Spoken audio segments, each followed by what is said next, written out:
welcome to part 2 of Saturdays of the Guns, issue number 1. Hopefully this will be the last take. This is going to be about our Steel Challenge single stack gun, which you can see here on our About page as well as on the header of our website, and you can see it in our logo as well.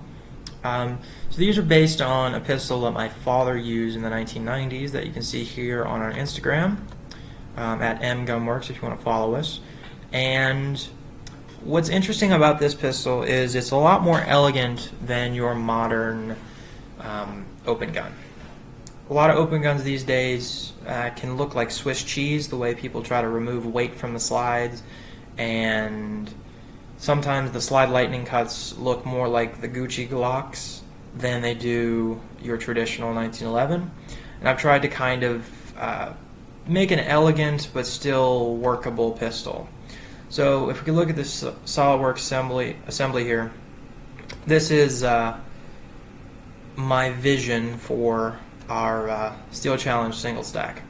So as you can see, the slide is lightened in a tasteful way with these lightning cuts toward the front, and this cutout towards the rear, and then the panel cut you can see here.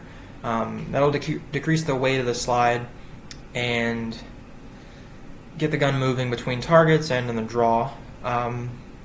My favorite part of this gun, and what I'm going to focus on in this short video, is the compensator. So if I can just isolate that component.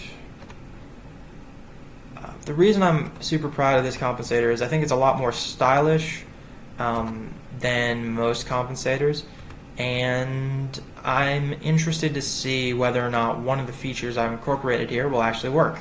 So the first thing you'll notice is that it's angled towards the front. That's an angle that matches the grip angle of the 1911, as well as the slide cuts on the slide. So it looks better, I think, than your standard squared off compensator. I've only ever seen this on Max Michel's guns and one of Jerry Barnhart's pistols in the early 90s in one of the Lenny McGill videos. So I haven't seen it on a production compensator, not seen it on very many even gunsmith built guns. I always thought it looked really cool, so I decided to incorporate it here. The other thing that's pretty apparent is this tri-bridge style system I've been trying to incorporate, and this is the part that I'm not sure how well it's going to work. The idea here is you're trying to use the same concepts that Schumann and Stryer-Voigt/Infinity have tried to use on their open guns without having to use a ribbed barrel.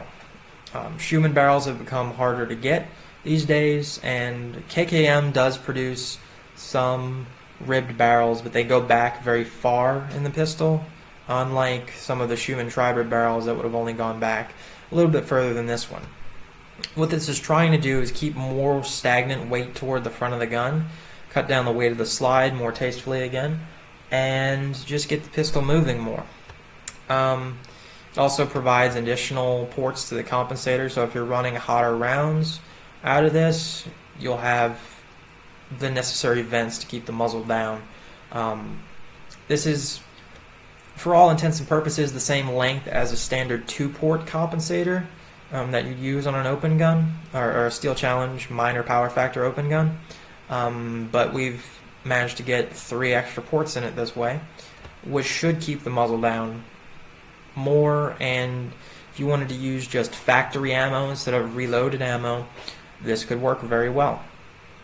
The only issue here is because it's a cone compensator, it would go on to a bushing barrel, and with a bushing barrel you'd then have to drill through the threaded section to get the holes for these 2 ports, and I'm not sure how well that would go, but we can always try it and see what happens. I do have models of this compensator without this section, and models of the slide without the cut necessary for this, so if it doesn't work I can always switch it around and make something different, but I would like for this to work. It would be kind of cool.